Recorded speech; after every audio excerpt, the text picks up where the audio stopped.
The U.S. Surgeon General declared a loneliness epidemic in 2023.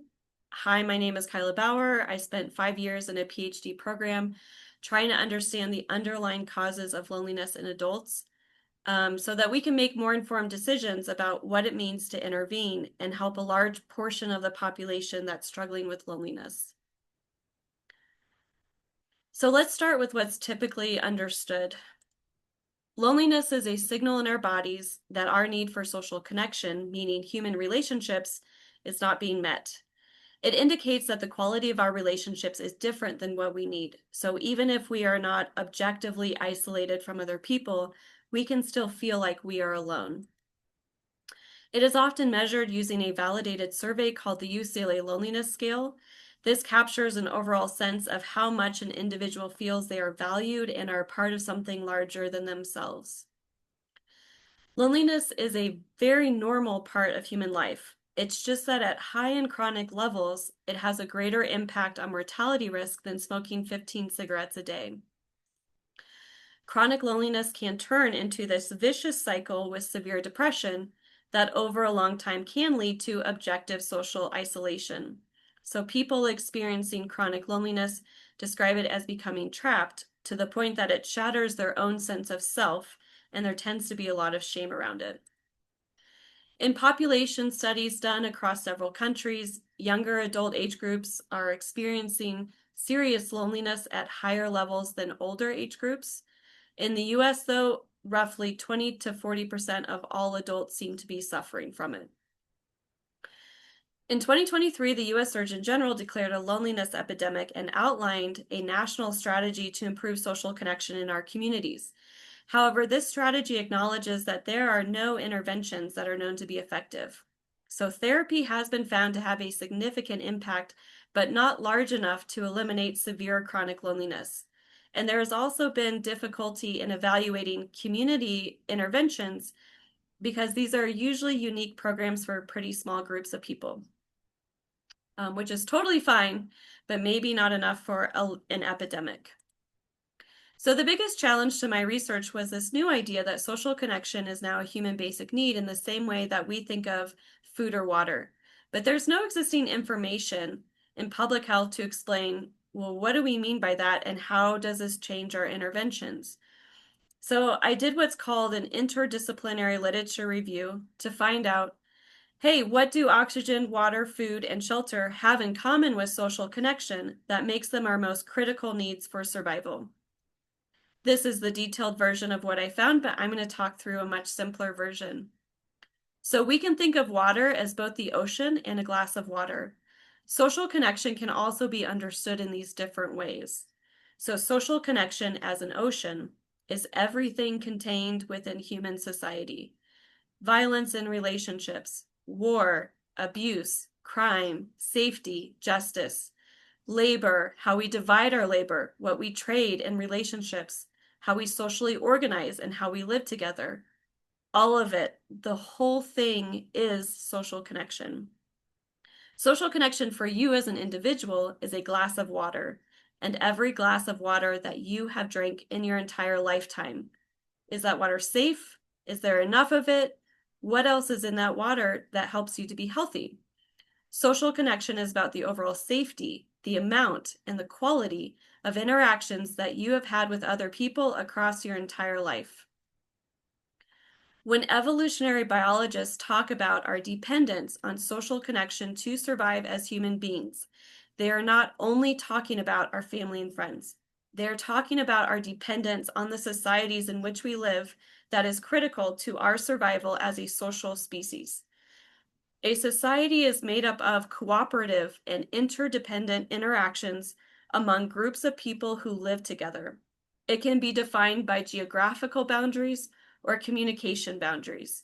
It can also be defined by the larger social processes that adhere us to living together, such as our shared values. In public health, we talk about living in a society within what's called the social ecological model. By organizing our social environment, we actually make it a lot easier to understand what is a society made up of. Relational means our close relationships, like our family and friends. Community means community spaces or organizations where a lot of social interactions are taking place. Think about school or work or social clubs. Societal are the abstract things that tie us together that may not have a physical form. This is where we can talk about our social norms, our values that influence how we interact with each other in a society. Why do health researchers think that an entire society can directly impact our individual health? The most up-to-date theory about this comes from environmental health and social epidemiology. It's called the social exposome model. It suggests that individuals can be physically exposed to things happening in a society through direct social interactions with the people they live around or communicate with. Direct social interactions are the actors or people who are involved, the places where social interactions happen, and their dynamics. What was that interaction like for you? Physical exposure to direct social interactions is believed to be how individuals experience dependence on the societies in which they live. How does physical exposure to direct social interactions get inside our bodies to impact our health? Social homeostasis is an idea that has been around since 1956, and neuroscientists are still updating how it might work in people. This is the detailed model, but again, I'm going to talk you through a much simpler version. So homeostasis, it's a biology term, and it describes all of the processes that are happening inside our bodies that help to maintain balance and stability to keep us alive. Our cells need resources like a certain amount of water to do their jobs, and our brain monitors these needs, sending signals like feeling thirsty to encourage us, hey, go find and drink some water, you need some more. This creates a direct biological pathway for how human survival is dependent on a resource that exists outside of our bodies. If there is a severe disruption to this process, it can cause dysfunction in our bodies that directly develops into disease and mortality risk. Our brain and nervous system seem to depend on specific kinds of sensory stimulation in order to function properly. What we see, what we hear, what we touch is experienced in our nervous system and can be stored in our brains. Specific kinds of sensory information, like hearing the sound of people's voices and language or being touched, we get that from our relationships, and it can significantly impact our brain development. Our body experiences stress when we feel lonely, and changes happen in our brain to encourage us to change our behaviors around other people. If there is a severe chronic disruption to this process, neuroscientists are testing if it might cause dysfunction that directly develops into severe mental illness. So I just explained to you in theory a pathway for how problems with social connection can directly cause poor health. When we talk about lonely people having problems with quality in their relationships, using this theory, I am talking about objective and universal qualities that for some reason are just not good for the health of our bodies. So what exactly is going on in society when people feel lonely? Health researchers have already identified a very long list of risk factors for loneliness. It's just that it's really hard to make sense of them and why collectively they would be bad for human health. Like, what does being single have to do with childhood trauma or not getting enough support that all of these can result in loneliness? So for my dissertation, I examined these qualities further to see if there's a cohesive way to think about them. For my PhD, I did 3 research projects to better examine qualities in social interactions that contribute to loneliness, and for the sake of time, I'm going to talk you through 2 of them. If you want to understand the methods that I used, please go to the other video on my YouTube channel called How We Did Our Loneliness Research. But for now, I'm just going to talk you through the findings. For my research, I was able to find a collection of real-life stories that adults shared about loneliness experiences through this online art project called the Loneliness Project. This is what the loneliness stories look like. We were able to use 219 publicly available stories from adults between the ages of 18 to 75. So the main results for my first research project is that we were able to better explain the standard definition of loneliness. If you remember me telling you at the beginning of my presentation that loneliness is believed to be a signal, that the quality of that the quality of relationships that people want is different than what they have.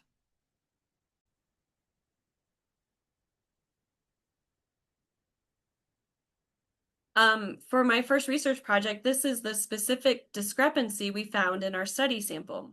So there were four qualities that adults experienced in social interactions that made them feel lonely. They were rejection of who I truly am, present but emotionally absent, excessive labor, and grieving relational loss. In contrast to these four qualities, there was only one positive quality that lonely adults consistently described as wanting from other people, which was the desire to be cared for. And I'm going to explain each of these qualities in more detail. Rejection of who I truly am is a social interaction quality that resulted in feeling lonely. Rejection included feeling criticized or disregarded, being bullied or abused, or having a significant break in trust. It ultimately felt like a rejection of the self, a judgment on who a person is, or a dismissal that they do not matter. Being present but emotionally absent is another quality resulting in feeling lonely. It emphasized the need for connection to be emotional. It described relationships that had nothing in common, that were too busy to spend time together, that were inauthentic, leaving an adult feeling ignored or invisible. Excessive labor was when adults were faced with workloads that exceeded their capacity. So these situations could occur in work settings, when living alone, or due to being a primary caretaker. Adults could feel used or overwhelmed. Loss describe losing relationships due to death, breakups, moving, or feeling left behind. Feelings of grief were common in these kinds of interactions. Within loneliness stories, these four poor qualities were being compared to only one positive quality. Adults said that they needed to be cared for by having an authentic understanding of who a person is. Adults wanted to be paid attention to, seen, talked to, hugged, have their hand held, show up, and share in their life experiences. So it's important to understand that each of these qualities could range in how severe they were. In the examples that I provided, rejection could be a time in kindergarten when a group of friends didn't want to play with someone, or it could be rejection as a part of child abuse. Either way, rejection resulted in feeling lonely. And another thing is that we were able to fully develop our results after analyzing stories from 83 anonymous adults. We just weren't finding any new ideas once we got to the 83rd survey response. However, we still looked at all 219 survey responses just to be sure and still didn't find anything new. This suggests that these qualities we found could be universal across all adults, but we cannot verify that in our study. What can we do with this information? Keep in mind the underlying physiology of our bodies that is experiencing every social interaction that we have with other people. Remember when I talked about this theory called social homeostasis? It describes how our nervous system seems to depend on being physically exposed to other people in order to function properly. What these qualities might reflect are specific ways in which our nervous system depends on physical exposure to others. We might expect being cared for by others because that's what we need to survive. Loneliness may actually be a very protective signal to discourage people from spending time in interactions that do not help them to be cared for. What has historically been confusing for loneliness researchers is that when people feel lonely, their bodies go through changes that make them more skeptical of other people and more likely to self-isolate to avoid being around others. Our intuition, though, tells us that lonely adults should be encouraged to hang out with other people. But for example, if someone is experiencing emotional abuse in their family, self-isolating may be a protective way to reduce overall exposure to abusive interactions. So it may not necessarily be a good idea, for example, to encourage a severely lonely person to spend more time with friends and family who are only capable of providing poor quality interactions. Instead, as health professionals, we want to think more deeply about the conditions that make it more likely for lonely adults to be cared about. So, for example, if we want to have a social group for lonely adults, maybe we should consider the kinds of things they have in common that are important to them. We should also consider how to make it possible for people to be their authentic selves and to make sure we aren't asking too much of their time or money. So, things like that. What these results were able to help us describe in better detail are the immediate explanations for why adults feel lonely, looking at a social interaction one at a time and the qualities in those interactions. However, we had a lot more results that I didn't talk about that suggested there are larger underlying forces that may be important to understand how an individual can be exposed to a high volume of poor quality interactions in their social environments. How can we know the difference between a perfectly adaptable loneliness experience and something more severe that warrants intervention from health professionals?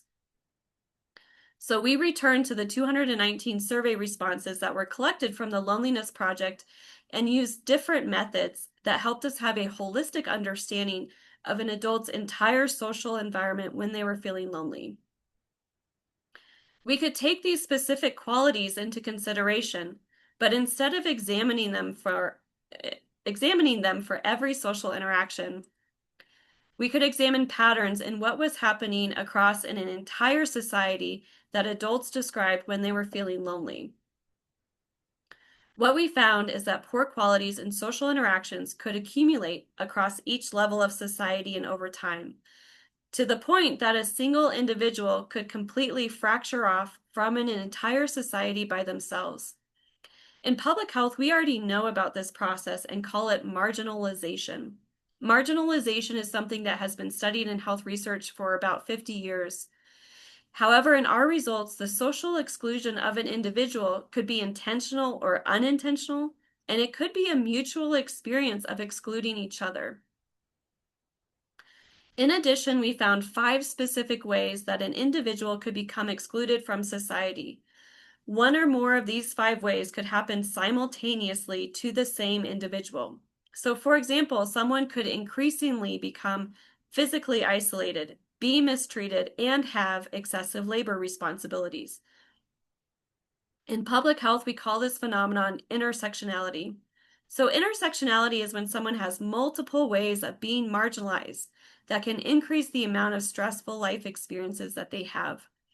Instead of focusing on people's demographics, though, such as race, class, or gender, our results are describing the intersection of social environments contributing to loneliness.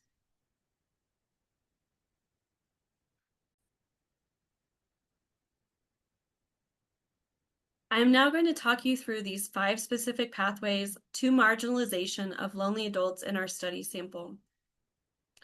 The first pathway we called major health problem. This pathway described when adults lost their bodies to physical or mental health issues. It described experiencing a society through physical isolation. At the societal level, where we examine social norms and values, we found some dominant or common messaging in societies that struggle to take the time to understand and include people who have different capacities to participate. At the community level, if adults became housebound, they could lose their entire exposure to this social environment. In personal relationships, those who felt they lacked any control over their bodies or abilities expressed fear in how to connect in intimate relationships moving forward. They worried about the demands their health problems placed on people they love. The second pathway we called big moves and small families. So this described when adults experience significant relationship loss due to death and moving away. Many would describe long periods of time they would spend alone on evenings, weekends, holidays, and for significant life events. This pathway described experiencing a society through social isolation. At the societal level, there were dominant messages centered around expectations about the family that an individual should be experiencing that they may not actually have. In communities, adults could end up without any family members, leaving them confused about how to participate. Or they could be required to move often for work that made it difficult to retain relationships. In personal relationships, adults with no families express fear in how to get help with serious life concerns like preparing for old age. A third pathway we called stigma, mistreatment, or abuse. This resulted in adults feeling like there was something wrong with them. It could include severe physical, sexual, or emotional abuse, and there were a very large number of identities and experiences that could be stigmatized by other people. This pathway described experiencing a society through stigma. So lonely adults often pointed out dominant messages that stigmatize them to explain why they were mistreated in a society. So, for example, a culture that stigmatizes people who are considered overweight. In communities, mistreatment or abuse could happen in community spaces, and it could get worse if individuals couldn't find the help that they needed. In personal relationships, mistreatment or abuse was most commonly talked about in relationships with parents in childhood. The fourth pathway we called caregiving beyond my capacity. It described excessive labor demands from a job or as a primary caregiver. Labor demands may be paid or unpaid, and suicide was most often brought up in this pathway. This pathway describes experiencing a society through sacrifice. At the societal level, there could be dominant messages that pressured adults to sacrifice for others without support to meet these expectations. In communities, this was seen in demanding jobs or education. In personal relationships, this was seen in being the sole primary caretaker for other people. The last pathway we called fitting in. So adults could have relationships but found them unfulfilling and could not always figure out why this was the case. When adults hadn't found a sense of connection over the course of their entire life, their whole identity could become about not fitting into the world around them. This pathway described experiencing a society through absence. At the societal level, adults were unable to find others who shared the same language, culture, values, or life experiences. In communities, individuals and the communities around them could mutually not understand each other. And in personal relationships, someone could be physically surrounded by family and friends, but there would be an absence in directly interacting with that person. What can we do with this information? I'm going to take us back to the social exposome model. There's a section of it labeled cultural values and social norms that I highlighted in bright pink. So there is an idea that the dominant stories we tell as a society can physically show up in how we function as a society and how we interact with other people. These stories can establish expectations that we have about each other. How are we supposed to act? How are we supposed to experience different life stages, etc.? So if we look back on major health problems as an example, I want you to think about the stories that you have learned in your society about the health you are expected to have in your life. In our study sample, adults described others not believing how severe their health problems were, especially at younger ages when it wasn't expected. Or sometimes the type of health problem they had, such as HIV, there was so much fear and stigma around it that it was considered a bad kind of health problem to have, and no one wanted to talk about it. When we look at the community experiences that sick adults have, what this theory suggests is that the stories we believe as a society are an underlying driver of these experiences. It may be more likely to become housebound because we are not building our communities for people with severe health problems to be capable of getting around. Why would we do that? Because we don't expect anyone in our community to have health problems. That's just an example. And our health stories as a society can result in people and personal relationships lacking guidance or knowledge in how do we maintain connection while someone is going through an unexpected severe health problem. That's not to say that our stories are solely to blame for adults becoming excluded from society, but to point out how important our stories are in guiding how we interact with each other. One specific example of how stories can change to build inclusion is Alcoholics Anonymous. AA is noteworthy for its long-running and continued popularity in the US that has expanded internationally. So I'm providing this example regardless of what your feelings of AA are. It's a peer support group run and led by adults who struggle with addiction or substance use disorder.